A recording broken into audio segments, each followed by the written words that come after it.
Do you want to talk about the Struggle EP for the cold open? I struggled to get it up. No. What'd you think of Struggle? It was good. It was, like I said, sounded like 80s hardcore, and I struggled to understand what he said, because, well, it seemed like all of his vocals were over in the left channel, and I'm sitting on the right.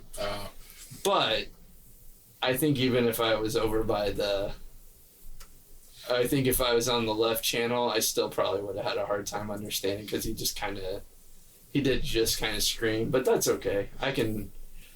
I like that, because I like hardcore punk. It was like a mixture of hardcore and like jazzy, grungy kind of stuff. Yeah, it came out in '94, so it was like during grunge's peak or after grunge's peak. No, a little like grunge's peak. Towards the end of it, but like still during it. Came out in '94, so it's possible that they were. I think they were in the same area as the guys from Korn, so I wonder if they played with them. They could have. I don't know. When did Korn's first album came out in '94. Did it really? Yeah. They were doing the nu metal thing much longer than most people did. Well, they were the first one, weren't they? Yeah. Yeah.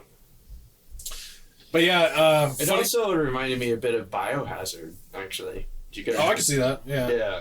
So I told the story in the Struggle EP episode, but Elephant Penis. Just in case listeners haven't listened to that one yet, basically I came across Struggle from the record store in the Old Market. I think it was Antiquarium.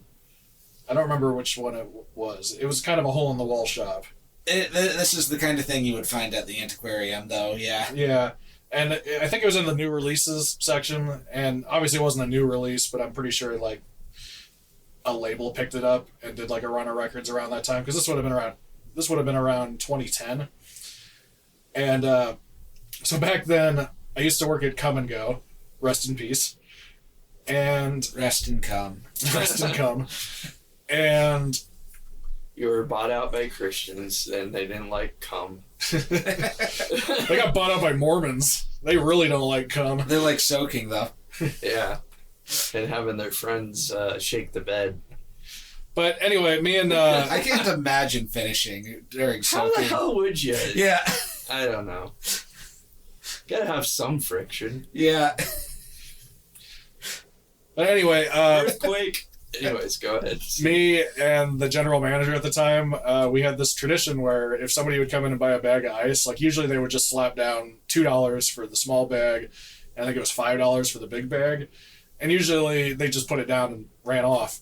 So we would just put the money in our pockets, and once a week we would go to the record store, and Struggle was the one that I just randomly picked up because the cover looked hardcore. And it is. Yeah. So you stole from your work. That's correct. Stole from Come and Go. Come and Go. And now, and they totally would have been profitable enough not to get bought out by Mormons. If Steve hadn't stole from them. If Steve hadn't occasionally stolen $2 to $5 from them. Steve. I don't know, usually it's about $30 a week. So. You ran Come and Go into the ground. I did. I don't feel bad about it because they ran me into the ground multiple times. You had to wipe them off the ground. Did anyone ever masturbate in the Come and Go bathroom? Me. So you came and went? I did. Well, no, I came and stayed. Oh, there were so many names. Sperm and Squirm, Ejaculate, Evacuate. I always called it Ejaculate and Leave because it doesn't make sense to rhyme it because the original doesn't rhyme. Oh, well. Come and Go doesn't rhyme. I like the alliterations. Oh, snap. He said it. He said the thing. He said the thing. It's similar to the thing. But yeah, Struggle. It has 3 out of the 5 same members as the album that we're about to take a look at here. So it's pretty much in the same genre space. I know Dave's listened to it. So let's get the episode started.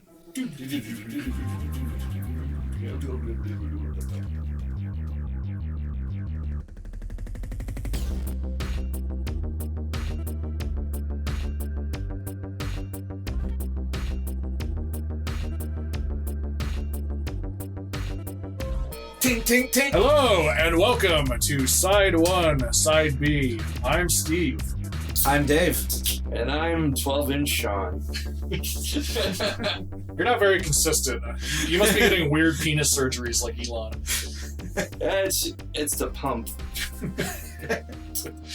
I swear it's not mine. It's not. If you really want to look for it, you can find a lot of botched penis stories and pictures if you really want to online. It's better not to look for the pictures, but the stories are funny. I was born with a botched penis, so didn't need to get expensive surgery for that. I was over circumcised. All right, today we're going to be taking a look at an album from Swing Kids, which we talked about a little bit in the intro, cold open, whatever the fuck. Dave, I know you've listened to this album before. We came across this band's existence when we did the Struggle episode, the bonus episode, and we decided, we should probably look into that. Yeah. Like a lot of early to mid 90s hardcore bands, they, as they got better at their instruments, and got a little older, they moved into kind of like the post-hardcore emo space, which was, I think, a really cool space for punk music in like mid to late 90s. There's a lot of good music that came from that. Sure, we'll go with that. At the time when we released the episode, I tagged the... I think Justin Pearson, their bass player, and I think he shared the episode and all that, so that was pretty cool of him. Sean's playing with my sonic screwdriver. It doesn't work on wood, so Oh. so you won't be able to get an erection with that one. I was hoping to pump my penis up. I'm sure that people have made sonic screwdriver vibrators, and that is against the BBC's copyright. I mean, I've known a lot of women that were into Doctor Who, so probably. I mean, look at the shape of this thing. There's no way someone hasn't shoved this up their ass. Yeah. By the way, Sean. Oh. You touched it. I did touch it. Steve, do you have something to share with the group? Did you take it to come and go? Of course. Did you, I worked the overnight shift. There wasn't anything to fucking do. Did you stimulate your prostate with this? I stimulated the panther.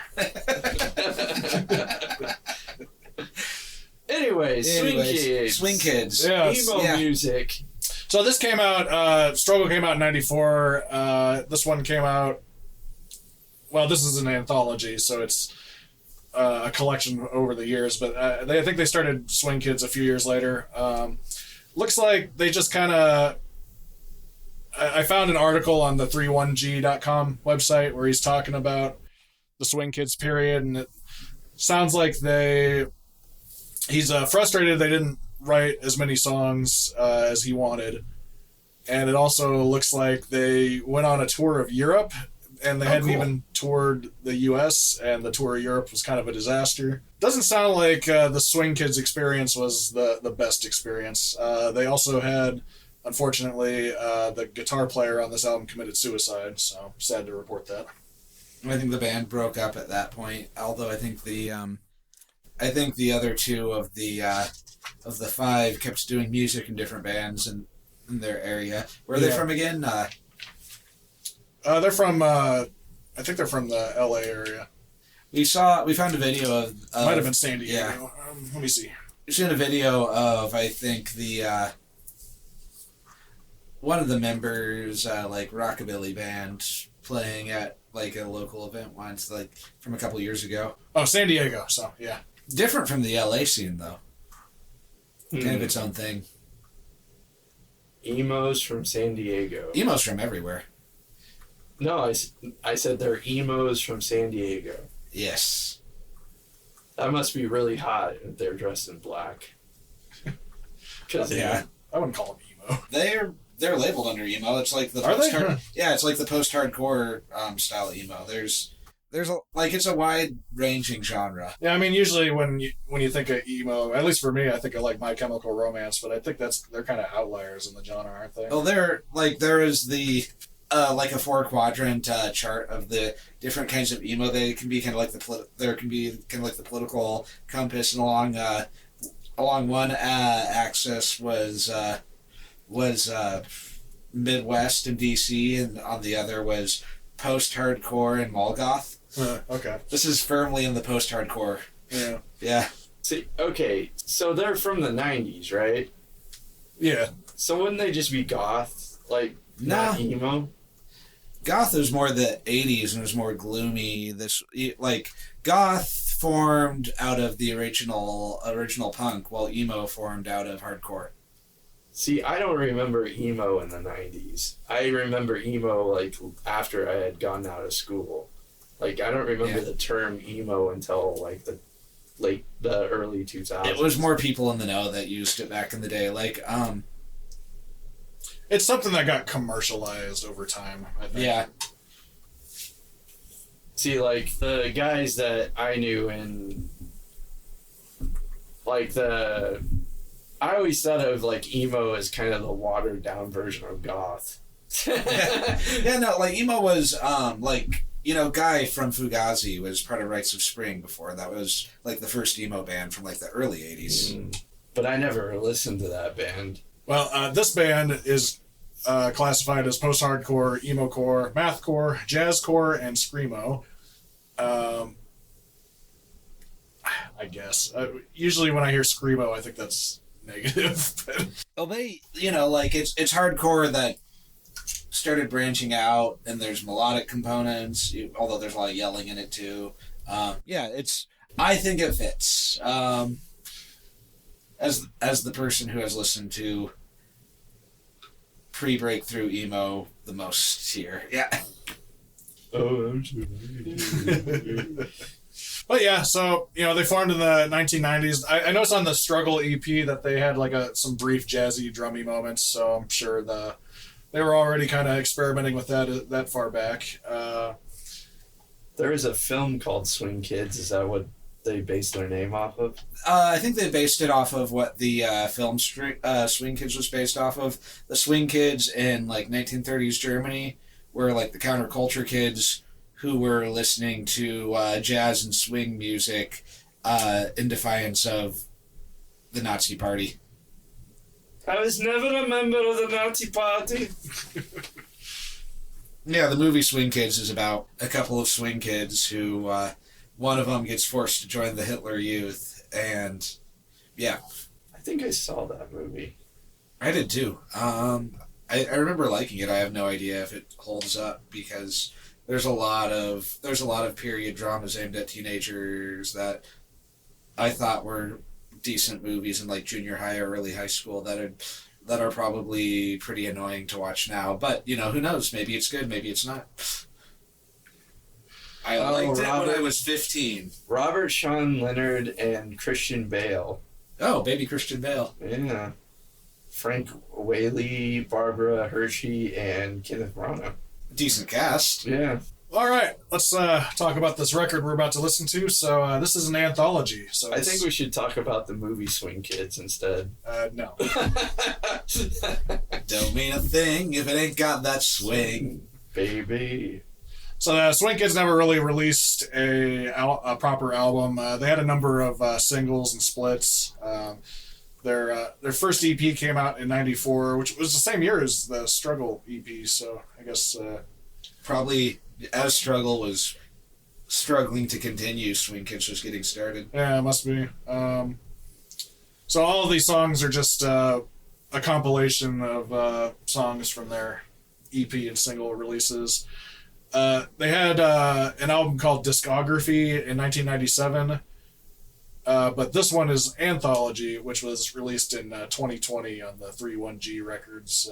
It's probably a similar track, maybe a few more songs that were unearthed over time. That's what I'm guessing, because, I noticed in one of these articles on his website, he talked about how they had a song that they were intending to be on a split, but that split never came out, so I think they put that song on here. So. Yeah, looks like they had a decent number of compilation appearances. Scroll down a little bit, I want to see. Okay, yeah, They put a song on a Food Not Bombs benefit LP, so they were as politically engaged, I think, as Struggle was. I think so. I mean, yeah. Lyrically, this is political music. As someone who's heard this whole thing. Yeah. Yeah. I mean, they probably could have, like, not even... I mean, they probably just changed the band name because they felt like... They felt like they'd lost too many members to continue under the same name. But I bet you they could have kept the same name and nobody would have noticed. How many songs are on this? 11. 11. Okay. 5 on the first side, 6 on the second. And they have a song called Warsaw. Is it a cover of... It is the Joy Division cover, Okay. yeah. Yep. Okay, it's a cover it says Swing Kids Anthology, and it's got a guitar that's blurred against a brick wall, and it's got like, looks like the drummer screaming and with the overhead and by the drum set. And then on the back, it's got the drummer screaming again by the amps. And then it's got the song list. Then it's a gatefold. You open it up. It's got the lead singer screaming into a mic with a crowd. And then the guitar player with the Viva Hate tattooed on his arm. And he's on the ground. And the bass player is on his knees. And the guitar player, he's playing a Les Paul. Looks like the bass player's playing a Fender bass. All right. 31G. That's the label. I think that's a small, like, independent punk label. Yeah. Yeah, I think their bass player, Justin, runs it. You want... Interacted with him a bit on social media when we did the Struggle episode. Nice. All right. The musicians are Eric Allen, John Brady, Jimmy LaVille, Jose Palafox, and Justin Pearson. It was recorded at Double Time by Jeff Forrest, Secret Cedar by Patrick Heaney, and Singing Serpent by Brent Asbury. Mastered by Brent Asbury. Photography by Roger NBH, Matt Miller, and Veek Martin. Layout by Brian Black Moon at Black Moon Design. First side is Disease, line number 1, Clean Shade of Dirty, Warsaw, and Blue Note, which is a jazz label. All right, so I think that should do it. So, you guys ready to experience some jazzy hardcore? I am. Yes. All right, here we go.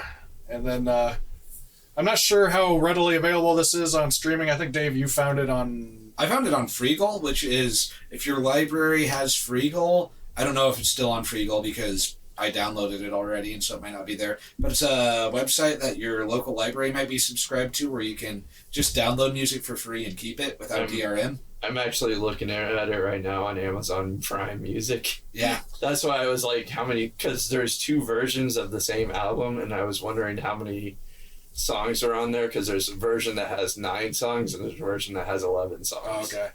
So I was wondering which version. So I would imagine the 1997 one called Discography is probably just the 9-song version. I'll bet you, yeah. Yeah.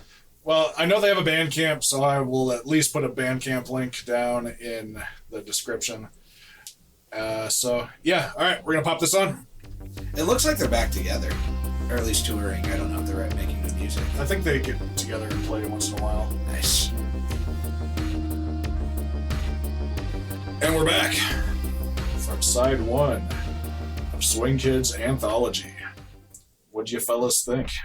I liked it. I've heard this whole anthology all the way through before, but yeah, I liked it. You can also kind of feel like them coming together and getting more comfortable in their songwriting as it's going. So I think this is probably in chronological order. I'd imagine so. Yeah. I liked it a lot. I like the risks it takes and that they worked. It's a interesting band trying something, bringing jazz music to the mosh pit. Yeah. I liked it a lot. I thought it was really good punk music and hardcore. I didn't really hear emo. I guess I don't know. I could hear it a bit in the vocals. Like, the vocals had this desperation to it, I think. Yeah, I still call that punk vocals to me, or hardcore vocals. I mean, this is what emo was from the early 80s to the mid to late 90s. Yeah. It still sounds punk to me, like hardcore punk. I can imagine this be played like in the same mix as like Minor Threat or something like that. Yeah.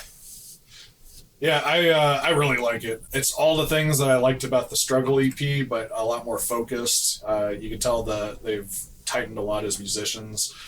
There's a little more maturity in the in the delivery and in the songwriting. Yeah, I think I like it better than the Struggle EP. I do too, yeah. Yeah, same. I like the vocalist a bit more on this one. And, I do like the raw teenage energy of the Struggle EP, but this one you can really tell that they've put their experience as songwriters going forward, Yeah, it had a more mature sound to it.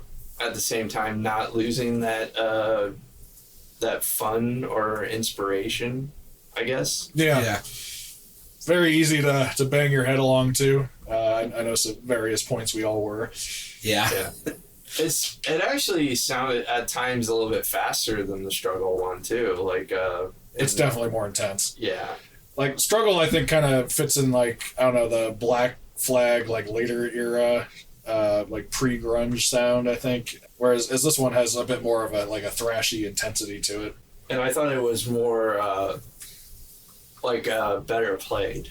Oh yeah, they were a lot tighter on this one. Yeah, like the guitar work was better, the bass work and the drum work was phenomenal. Yeah. And I really like the jazzy accents that their drummer did all throughout this. Most prominently on the first song.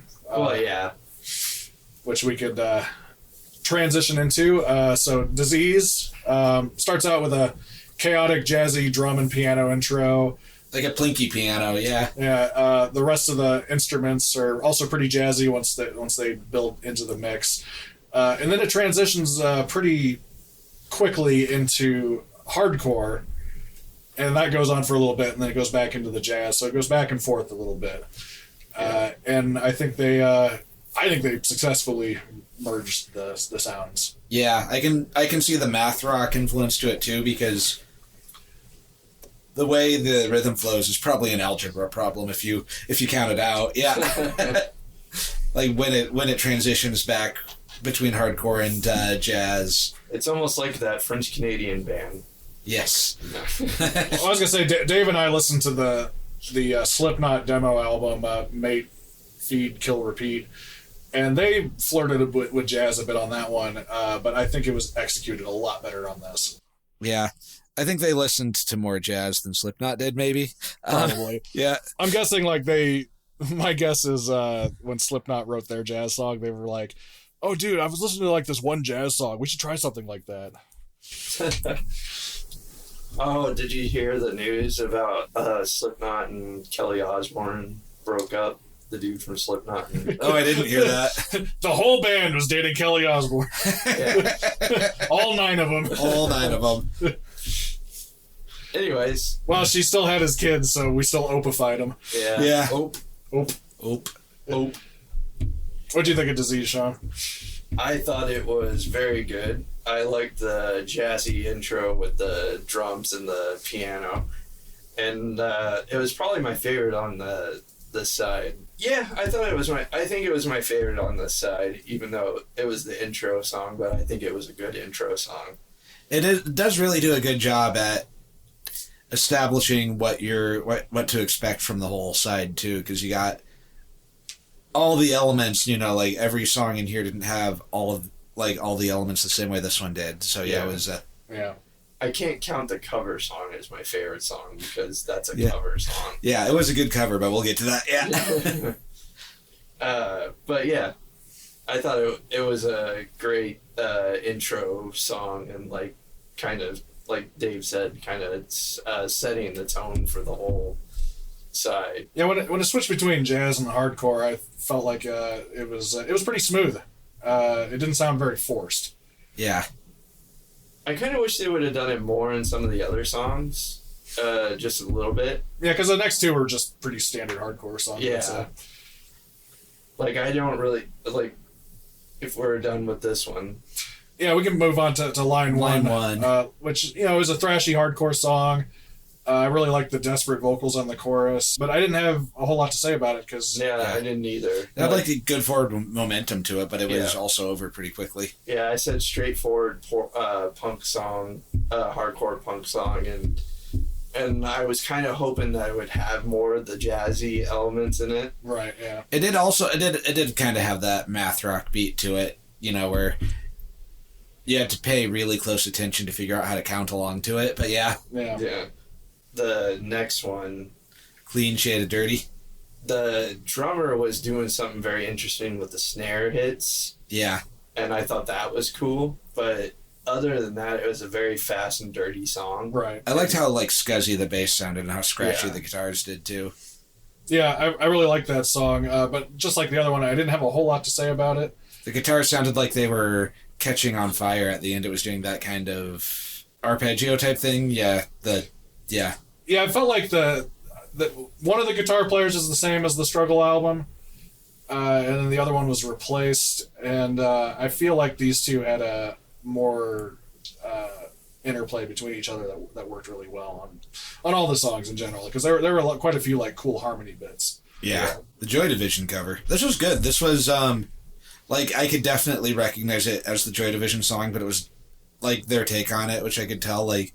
Ian Curtis's vocals in the original sound kind of like detached. This had a lot more, you know, like passion and force behind them. It was heavier and like a lot more downstroking, and it was faster tempo too. Oh yeah, really good cover. Yeah, I almost say that they made it their own, although I could tell it was a cover. Like it stood out against like all the other songs on this side. But I mean, that said, it was still great. Yeah. I like that they included the leads and from the Joy Division part. There are some lead parts from the Joy Division. The lead part in this, like during that little breakdown part, I think was really good. Yeah. But yeah, I like the Joy. See, that's why I'm like I can't count the cover as my favorite song because you know. Yeah, it was a good cover though. Like it was definitely a standout for on the whole side for me. My favorite song on this side though is the next one, Blue Note. This is my second favorite song. Yeah, this one was really good. Like I liked how the bass was both dirty and snaky at the same time. Usually it's one or the other. Yeah, and the drums and the lead guitar are great. Yeah, I liked the kind of softer. Like whisper singing breaking into yelling, but then that it returned to it. Like there's good dynamics, like like the way instruments would play off of each other, or when an instrument would drop out and then come back in.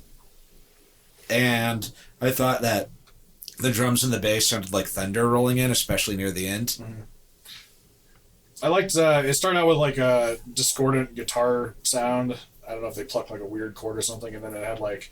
Then rang it out, yeah. And then it rang out with some feedback, and then like the song like slowly built up while that was going. I also particularly liked how desperate the vocals were on this one, especially when they got like really exacerbated during like that breakdown section. Like it sounded like he was going crazy, which I really liked. Yeah, this is the one that to me sounds the most like, mid-90s emo. Yeah. Oh, okay. I thought it was just a good punk song all around. And like, I think besides Disease, this one had like the best musicianship on it. Yeah, like, it was the tightest one. In that little write-up that I found on the 31G website, he talked about how like nobody cared about Swing Kids, and I was like, I couldn't imagine being at one of their shows and not like thrashing around in like the pit to it. Yeah. Well, maybe not these days, but when I was their age. Yeah. when I was not too old to mosh. Yeah. Well, when I was, it's funny because I would have been the right age to mosh to this shit. Because if it came out in like 96, 97, that would have been right at the right time. I don't know. They probably didn't come to Omaha though. No, No. I get the impression they were kind of a regional. Well, I mean, they went to Europe, but it didn't sound like I think they borrowed a bunch of money to do it. So it sounds like they just. I think doing a European tour before you're ready to is a great way to kill a band too. Like before you go across more of the United States. Like Europe is cool in terms of a tour because you can go because it's so small that you can go all over the place. Go, like you can play one country one night and a different one the next, and it takes less time than driving across all of California. But well, reading his article, it kind of reminded me of that documentary Anvil, the story of Anvil, when they went on a European tour and like they were showing up at like tiny holes in the wall and like getting paid with spaghetti. And yeah, did they get paid with spaghetti or did I make that up? I think they did. I saw that movie in the theater. That was a long time ago. I saw it in the theater when it was new. So yeah, we should definitely do that movie on the podcast sometime. We should. It's been a while since I've seen it. And which movie? Anvil, the story of Anvil. It's like the real life Spinal Tap, basically. Oh, okay. They were a really cheesy heavy metal band, but like they influenced like Metallica, for instance. Like the drummer in it, I guess, was like a really good like double bass drummer. I listened to a few Anvil albums. I don't really like them very much. Yeah, but their movie was really good. The movie was interesting. It was kind of sad, but yeah. It ends on a down note. They all died. Actually, after that movie came out, I think they're still able to live off their music. So I mean, good for them. That song that movie basically saved their careers because they were having like local band amount of turnout to their shows in Canada, basically. So I mean, yeah. Oh hey, where'd everyone go, eh? There you go, another racist accent. Yeah. Another one for the compilation that I'll probably never do because I'm not going to listen to all of our episodes to find them. That would take a really long time. The Canadian Goosey. Yeah. Oh yeah. Oh yeah. My favorite part of that movie is when he was playing his flying bee with the vibrator. Yeah. Okay. Like I said, real life Spinal Tap. Are you fucking kidding me? Yeah, we should watch it sometime. Yeah. Okay, I need to see this movie. But like at the beginning, it like shows them playing like a huge festival stage in the 80s. Like Spinal Tap. Yeah. But then and then it gets to the current day and they're playing to. We've played shows with more people. Yeah. It's like it gets really depressing. But yeah. Really depressing, really fast. Yeah. I think it's funny though, like I'm watching him like work a regular job, I'm like, loser, and I'm like, I work a regular job. But then every now and then they'll talk to like other famous musicians from that era and ask if they remember them, and like Dee Snider's like, yeah, I remember them, yeah. Yeah. It's like, yeah. Oh yeah, I love them. Yeah. Oh yeah, I love them. But yeah, we're not talking about Anvil, we're talking about Swing Kids. I mean, Swing Kids. Swing Kids. And yeah, this was a good side of music. You can tell it's a comp to some degree, that you can tell that all of these songs came from different, not all of them, but a lot of them came from different sessions, different moments in the band. Well, you mentioned as it went on, the songwriting gradually got better. Yeah. So yeah, I don't know if it's in chronological order, but that would make sense. Yeah. I guess we'll see as the production's as this a little next different. Side goes on. Yeah. Yeah. But yeah, this next side we got intro to photography, situation on Mars, 43 seconds to Mars, El Camino Car Crash on Mars, Fake Teeth in Mars, and situations on Mars again. Yeah, I think it's a. I think they did. I think it's a song that they re-recorded to put on something, and then that didn't get released. I think that was one of the. Yeah, I think Fake Teeth and the. And a different version of Situation on Mars is what completed everything they had recorded. All right. Well, here we go.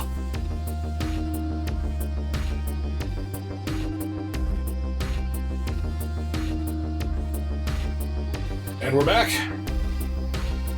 Okay. Side B. Side B. Side B. You can definitely tell that the last two songs were recorded in a different decade. Yeah, Um, I could also tell like the songs had a more balanced production than the other songs.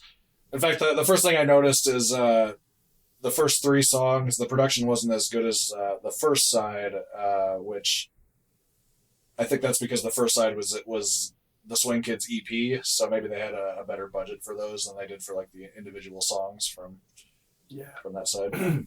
yeah. Yeah, I actually found the first side to be a little bit more consistent in tone and production wise than the side B, because the side B kind of did feel like the collection side. Yeah. However, I do think my favorite song on the whole record was one of those three songs at the beginning. But yeah, I do wish I do wish they'd put out a full-length album while they're together. I wish the European tour hadn't been a complete disaster. I think the first four sides with this, with a little more put into the production, and like if they had gotten, I don't know, 8 to 10 other songs of that quality with the kind of production on the first side on those recorded when they were in their prime, they could have had a pretty solid debut album out of that. I think they could have done more, and they could have done a really good album, like you said. I think they could have had a really good album. Yeah. I'm surprised they weren't more noticed back in the day, but maybe that was during a time where hardcore wasn't as in vogue, so... Yeah, 97, maybe they sounded dated at the time. Yeah, I can see why they... not because I don't think they were good. I can see why they wouldn't have been noticed, just because of the times. Yeah. By the end of that 1997, it was the time of new metal. It was the time of new metal, but it was also the time, like right before new metal really took off and noticed. It was the time of like the weird, happy, novelty alternative type songs. Like people weren't as pissed off at this part of the 90s as they were in the like later 80s, early 90s. So this was the Sex and Candy era. Yeah. And we were merely freshmen era. Yeah. So I think this is I think them coming out of like the angry or harsher side of punk wasn't where things were at that time, and nowadays we can kind of look back and see, oh yeah, they were cooking with that, and that's great. But maybe when it's harder to get noticed doing that kind of thing in 1997 than it would be now. Because 97 was like, I want to say like Aqua, like the Barbie Girl or Barbie World came out, Hanson came out, it was a really bad year of pop trash that came out.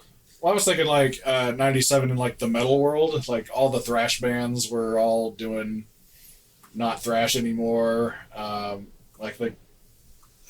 Slayer in 98 did the closest they did to a new metal album. So it just, I guess it wasn't really, like you said, a good time for angry music, I guess. Yeah. And even Metallica did didn't they do Reload that year? That was they were going right around the same time. They were doing not metal. So they were they were softening their sound. Yeah, same with Megadeth. They did Cryptic Writings and then Risk, which we'll be looking at in the Bad Album season, which I've already made Dave listen to. Yeah, and then the new metal at the time, yes, while it was aggressive and angry, it was also more party music.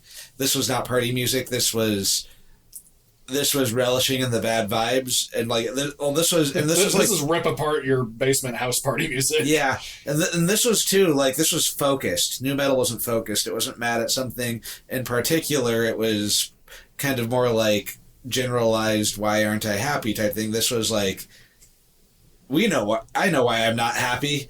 This is this is the world sucks music, and the world did suck in 1997, but people weren't willing to admit it. Yeah. Well, 97 was like, oh, nothing's really that bad, you know? Yeah. We don't have a war going on. Nothing bad ever happened to the Kennedys.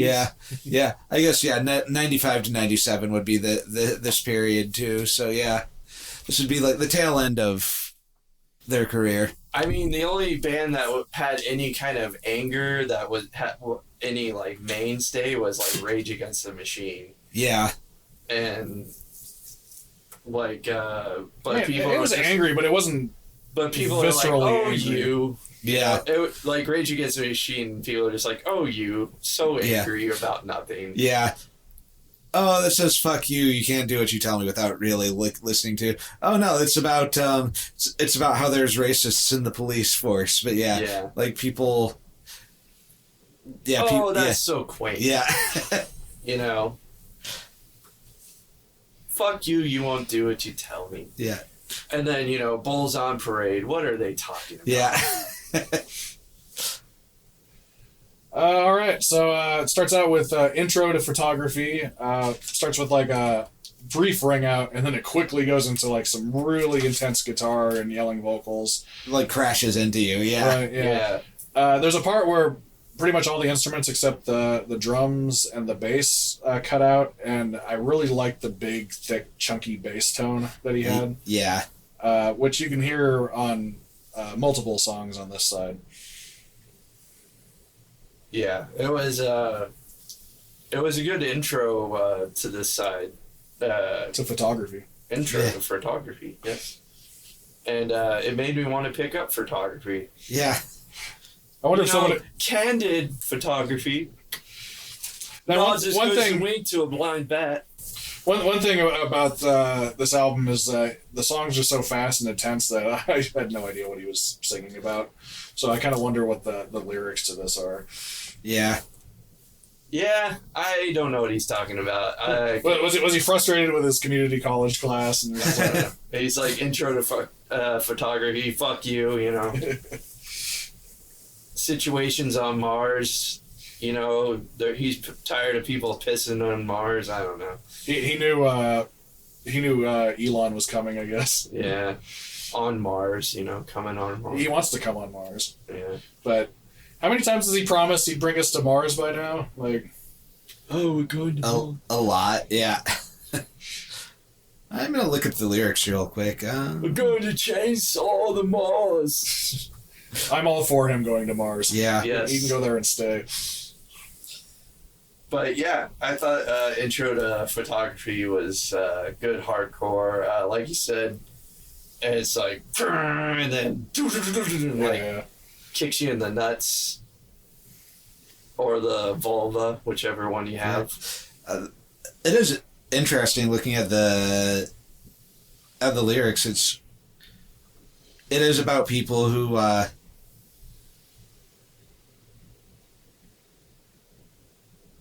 okay. It's about people who... Well, here, I'll just read them and we can kind of interpret them. I've never been this route, but it seems the same. The prescription is automatic. Our existence will only be a minute. Nothing is true, but it's exactly how things are. This mandatory identification to complete the photograph of marginalized culture of mindless freaks. Is it about, like, I did, so... I'm trying to...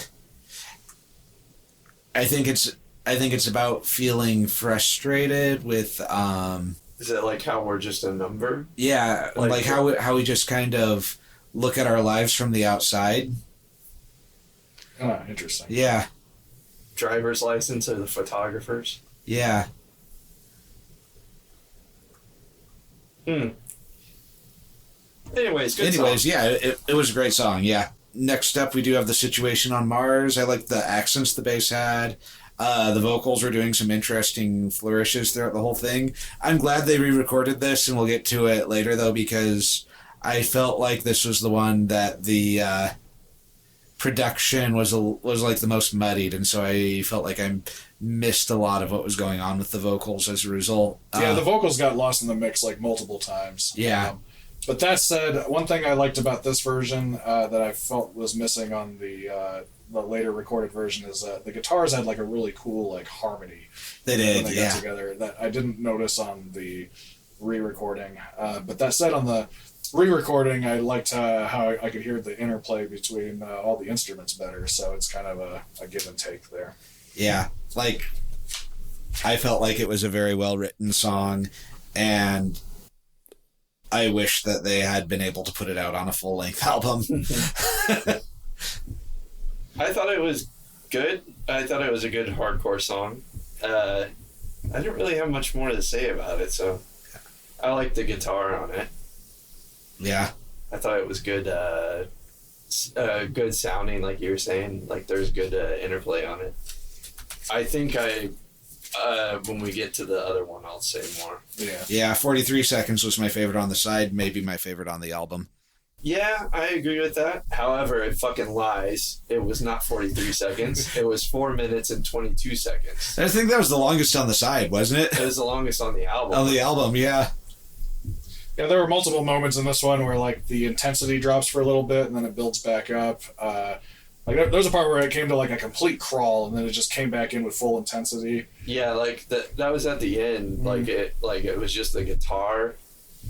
Kind of like what we did with House Came Crashing Down. Yeah. And then all of a sudden, like everything came back. I like that. Yeah. I also noticed the bass on this one was like really chunky, and for the intro, I noticed there was a really good emphasis on the tom. It had a really good thump to it. Yeah, and the vocals were impressive. Like to go from the kind of whisper singing to like the full shouting, and then back to the whisper singing. Yeah, that takes a lot out of you. Yeah, I could picture him like, I don't know, like delivering that in a live show, like just kind of like stumbling around because he's going so intense. I don't know why I'm picturing that.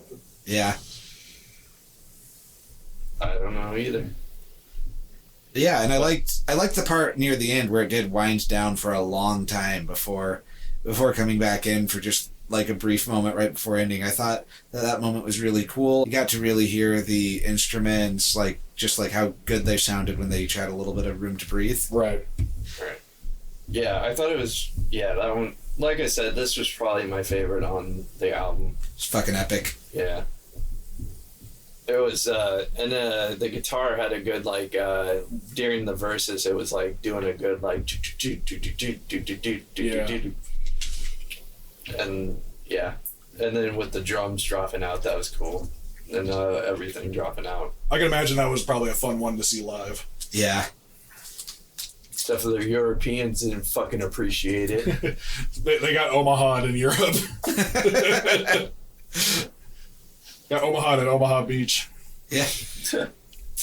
Next one, this was the last one recorded by the original lineup. Really fast and thrashy and angry, and I also noticed what sounded like what I think might have been a synth in the background. Yeah, I think there was like some there's kind of like synth like filter sweep type thing in the background at the end, which sounded good. Sounded like a good song to crash your El Camino to. Yeah. Such a great name too. Like, yeah, it was a good song. I liked it. Yeah, I thought it was a good standard fast punk song. Yeah. I didn't really have much to say about it. Yeah, same. It's a good headbanger. Yeah. Yeah. I was tapping my foot and saying like, "Ooh, a swinging cat." Yeah. Swing kids from a tree. No. Fake teeth. You could tell there was a shift of production on this one compared to the last three songs. This one was recorded in 2011.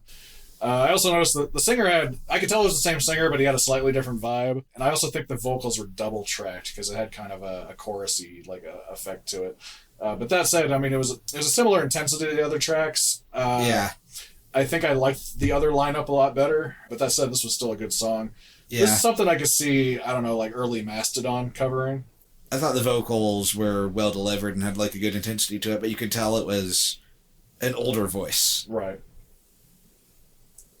I felt like he had fake teeth. Yeah. No, it was a good drum intro to the song, and then there was a good breakdown moment. It wasn't my favorite. I don't think it really stood out on this side. It's a nice little bonus. Yeah. And then Situation on Mars, the other version. Yeah, I kind of like having both of them because it's like nice to be able to like.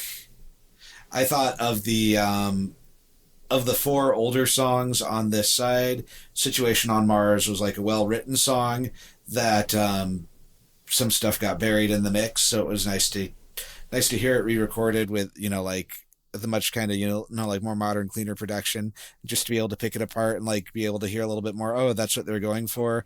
Like I really liked at the end too, I liked like kind of like the sputtering like blast beats on the drums, and there was like a long pause at the end. Thought that added like a good sense of unease to the song too. It was cool, yeah. And I'm sure that was in the original, but it like you could hear it a little better in the. I actually like this version better.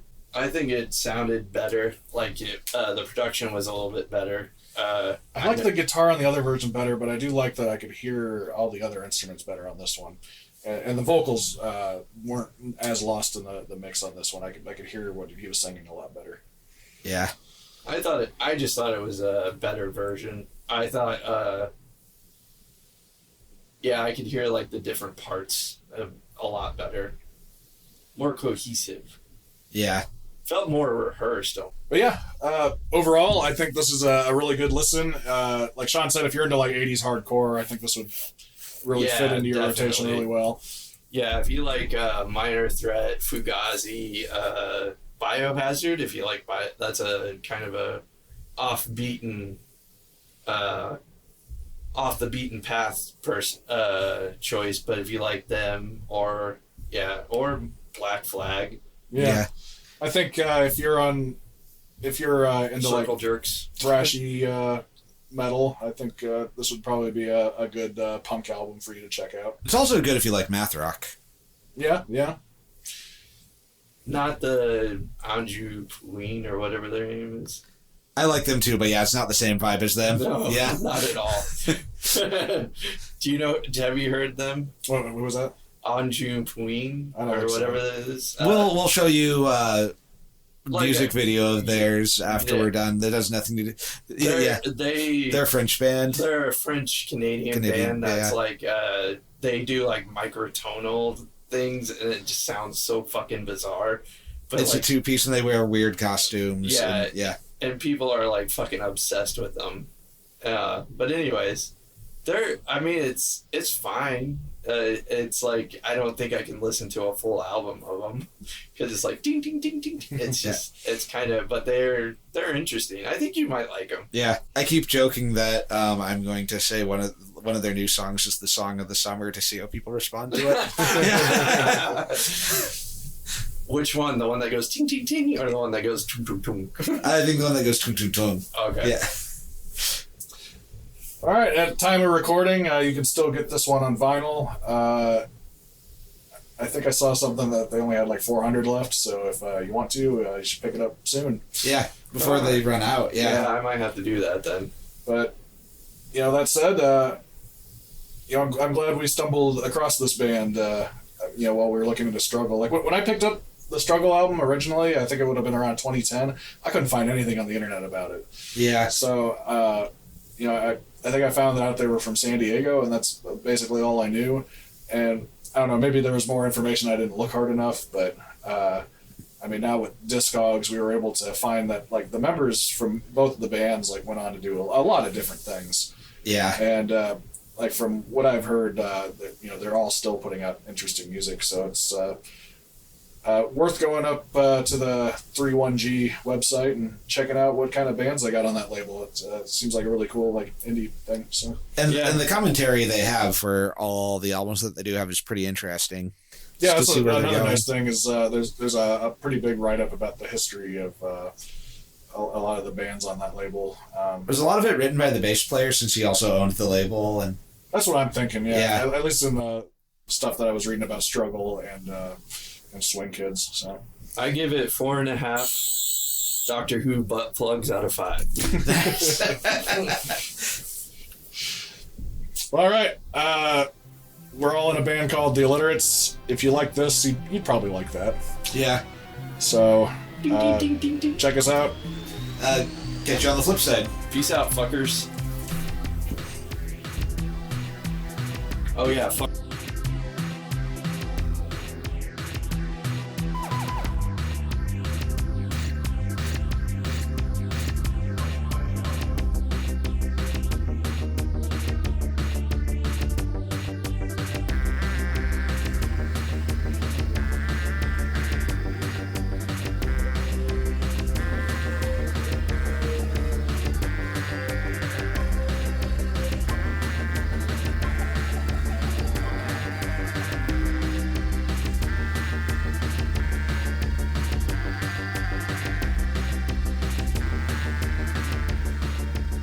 Side 1, Side B is a Floof Goof Studios production.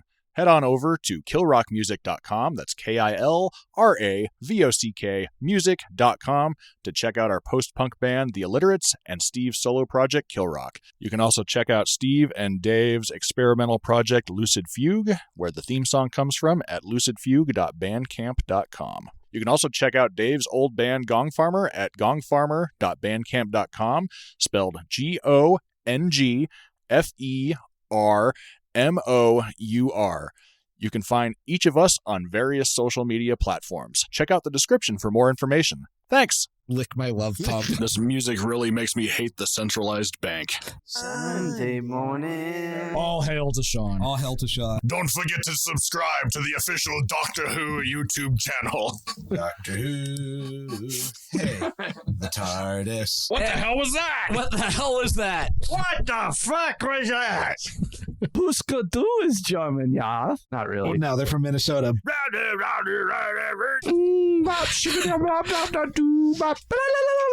One, two, XU. How does it feel?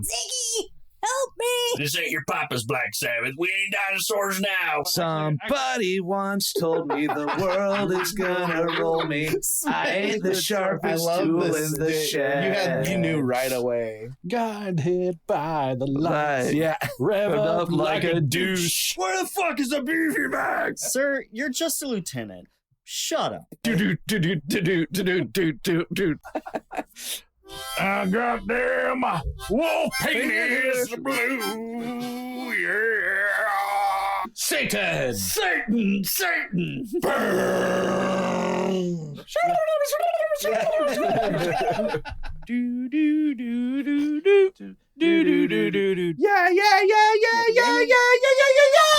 Sitting on a park bench. Oh my god. Don't mean a thing if it ain't got that swing. Baby.